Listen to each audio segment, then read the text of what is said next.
आपल्याला करायला हवं. संयम आपण बाळगायला.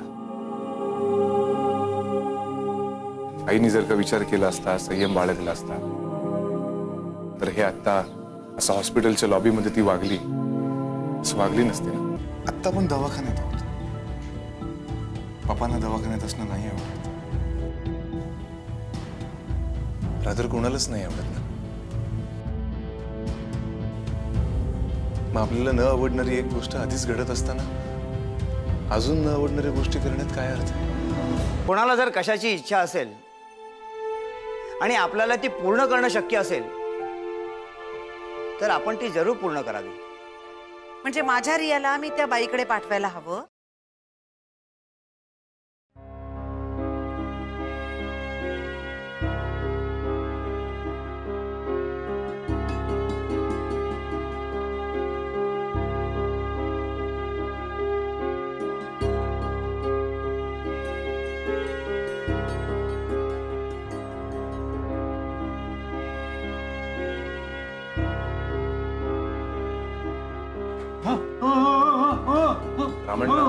रामण्णा काही नाही, काही काळजी करू नका. मी बोललोय डॉक्टरांशी. सांभाळ.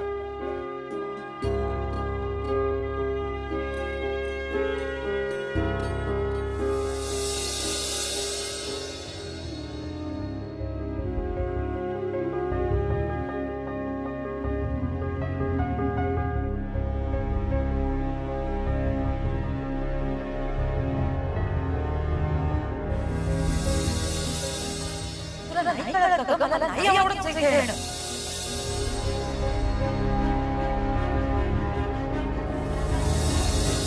जे काही झालंय ना ते सगळं ह्याच्यामुळे झालंय. काळी सावली आपल्या घरावर पडली आहे. ती येणारच आहे ना. काय बोलतेस?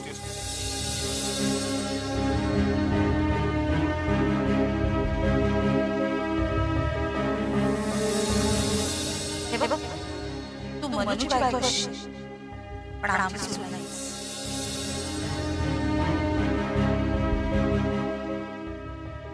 आत्ता पण दवाखान्यात आहोत. पप्पांना दवाखान्यात असणं नाही आवडत. रादर कोणालाच नाही आवडत. मग आपल्याला न आवडणारी एक गोष्ट आधीच घडत असताना अजून न आवडणाऱ्या गोष्टी करण्यात काय अर्थ आहे?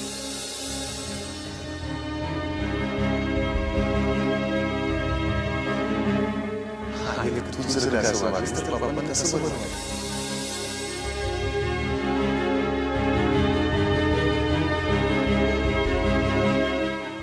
हे बघा, चिडचिड करून काही उपयोग नाही. आई प्लीज शांत राहा.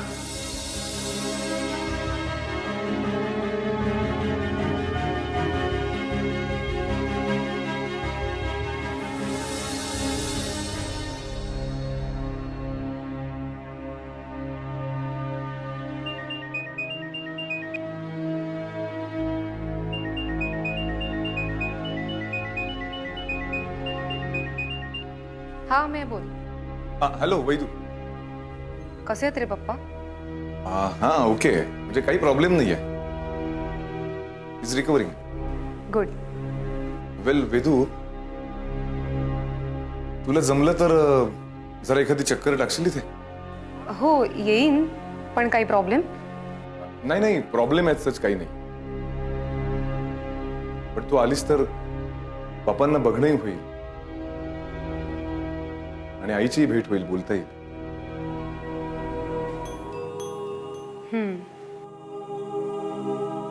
अमेय, येस. तू नक्की एवढ्यासाठीच बोलवतोयस ना मला?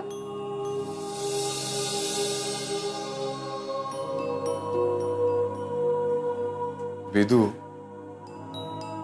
Got it. मिताली आणि आईंमध्ये काहीतरी. ओके मी येते. थँक्स. हो पण उद्या येईन मी, मॅनेज करेन. So nice of you. Bye. Bye.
झोपायचं नाही आज.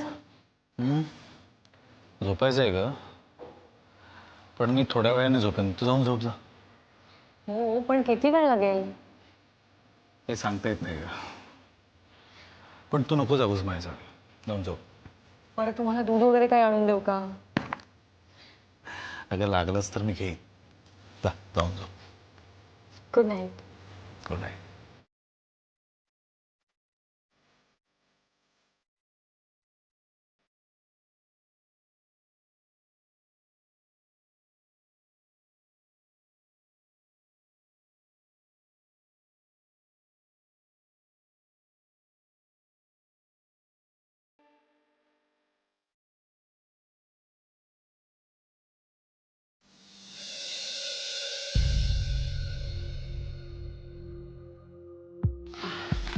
राजा, काय काय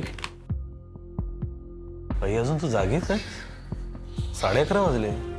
झोपायचं नाही तुला? नाही रे, मला झोप येत नाही. बरं वाटत नाहीये का? नाही नाही, तब्येतीला काही नाही झालंय. अच्छा, काही नाही, मी आपलं जरा काम करत बसलो होतो. जरा बोलायचं होतं राजा. बोल ना. नाही नाही नाही, पण म्हणजे तुला वेळ नसेल तर राहू दे, काही प्रॉब्लेम नाही. काही नाही. बोल.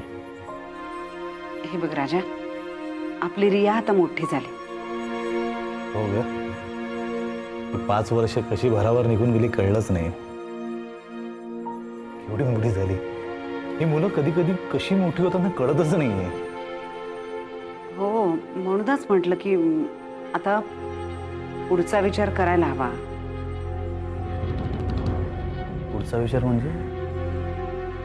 मला नाही कळलं. अरे, पुढचा विचार म्हणजे पुन्हा चान्स घ्यायला हवा. आई, अगं हे काय काढलंस नवीन आणखी आज? अरे तसं नाही राजा, म्हणजे हे बघ तू शांतपणाने ऐक. काही झालं तरी रिया मुलगी आहे. उद्या लग्न झालं की जाईल तिच्या घरी निघून. अगं आई, अजून किती वर्ष आहे त्या गोष्टीला, आणि इतक्या पुढचा विचार तू आत्ता करतेस? कमाल आहे तुझी. अरे हो, पण विचार करायलाच हवा ना पुढचा. अगं पण आई, तू हे बघ राजा, मला काय म्हणायचंय की कितीही झालं तरी मुलगी म्हणजे परक्याचं जण.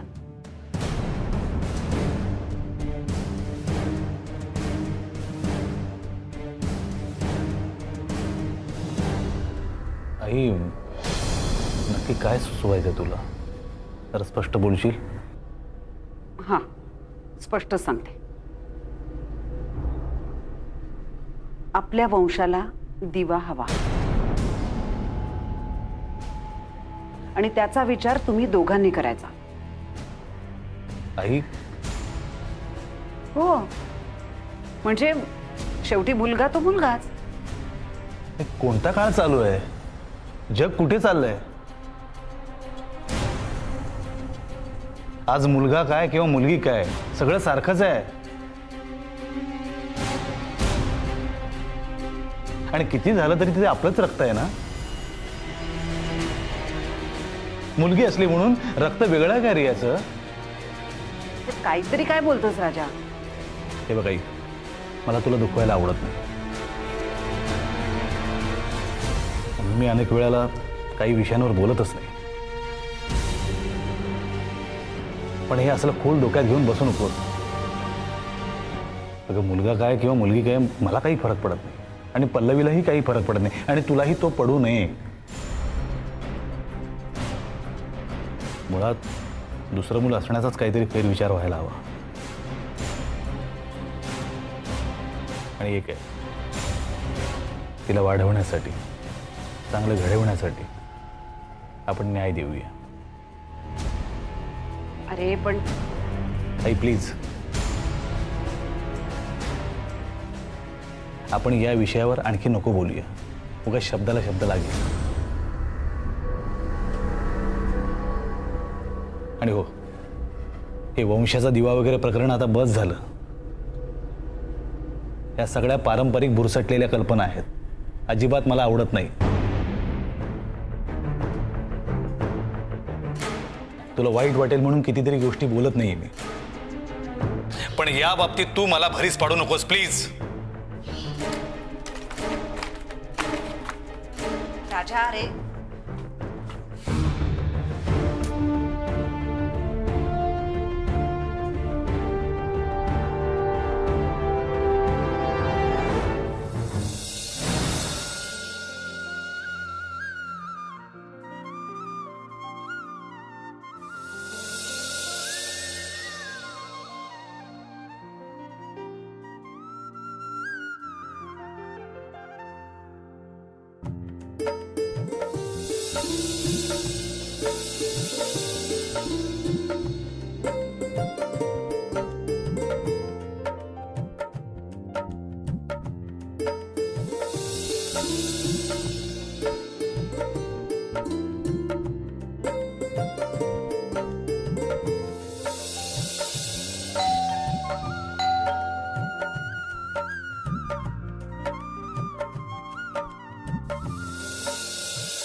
येस.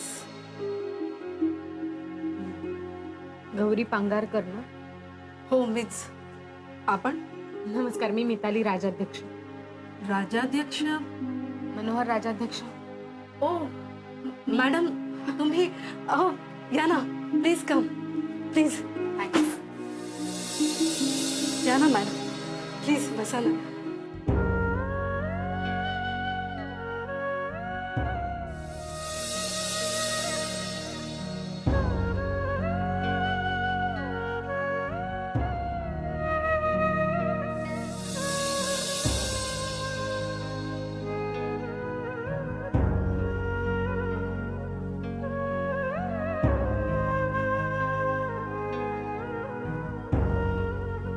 माझा मुलगा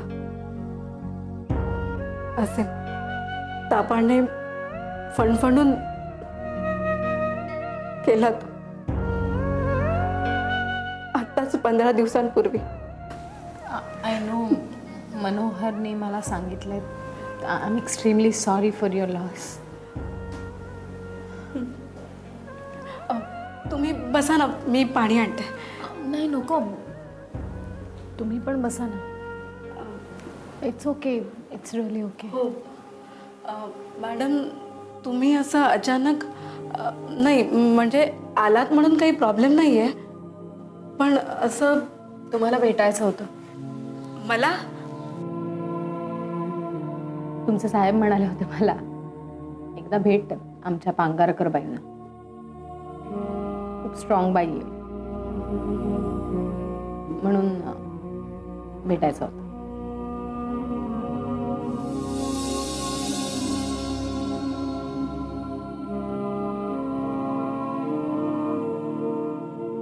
नाही, तुम्हाला पुन्हा सगळी आठवण करून द्यायला नाही आले मी. नाही, इट्स ओके. त्याची आठवण काय, आयुष्यभर पदराला बांधलेलीच राहणार आहे.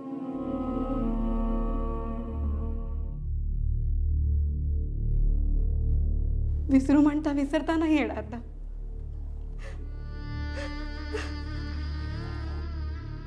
सॉरी गौरी. पांगारकर बाई. नाही चालेल, तुम्ही मला गौरी म्हटलेलं चालेल. आणि मी तुमच्यापेक्षा लहान आहे. हो, लहान मोठं असण्याचा काही प्रश्नच नाही. तुझ्या अग्निदिव्यातून गेली आहेस, जे काही सोसलंयस ते माझ्यापेक्षा कैक पटीने जास्त.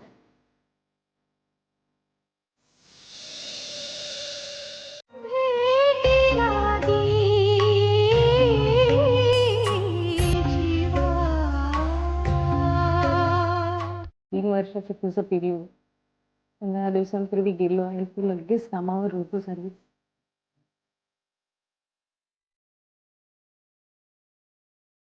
खूप गट्स लागतात असं असण्यासाठी. मनाची खूप तयारी लागते, तुमचा मनावर ताबा लागतो. मॅडम. मॅडम नको ग, मिताली म्हणणार. चालेल.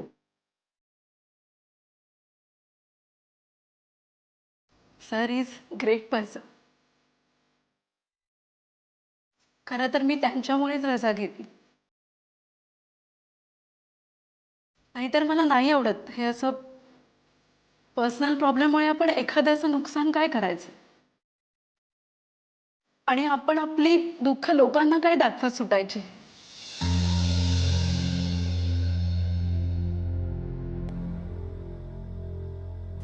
काय झालं मॅडम? तुझ्या बोलण्यातूनच तुझा स्वभाव समोर आला. एखाद्या परिस्थितीची सवय झाली की या सगळ्याची सवय होऊन जाते आणि माणसं तीच परिस्थिती टाळतात. मग प्रॉब्लेम्स तिथूनच सुरू होतात ना.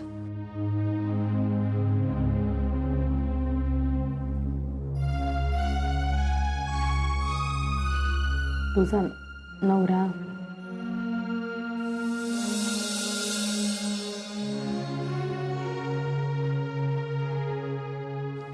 ते ॲक्सिडेंटमध्ये गेले. सॉरी. असीमचा जन्म झाला आणि 8व्याच दिवशी त्यांना ॲक्सिडेंट झाला. माय गॉड.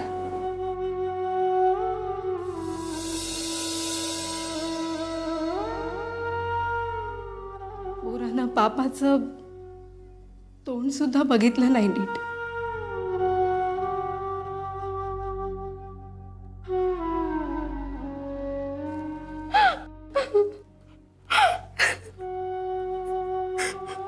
शांत व्हा.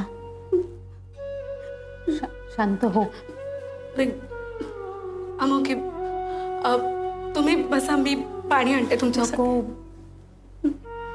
नको.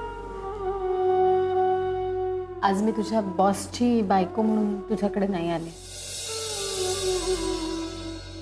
तुला समजून घ्यायला आले, तुझ्याकडून काहीतरी शिकायला आले. एक मैत्रीण म्हण हवं तर. मला आवडेल तुझ्याशी मैत्री करायला. मॅडम? मॅडम नाही, मिताली.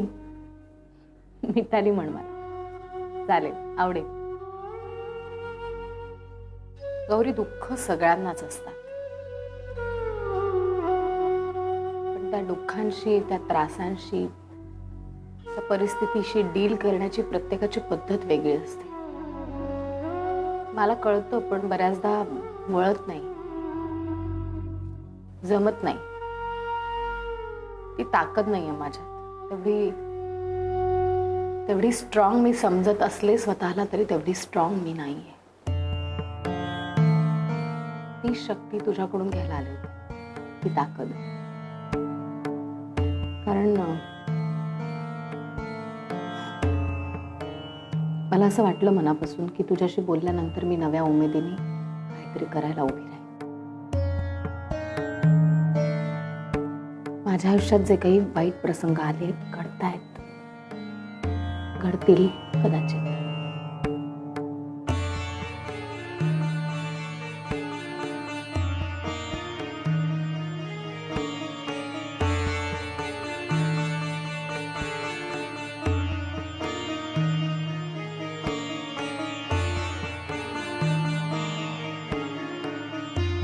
परिस्थिती आपल्याला सगळं काही शिकवते,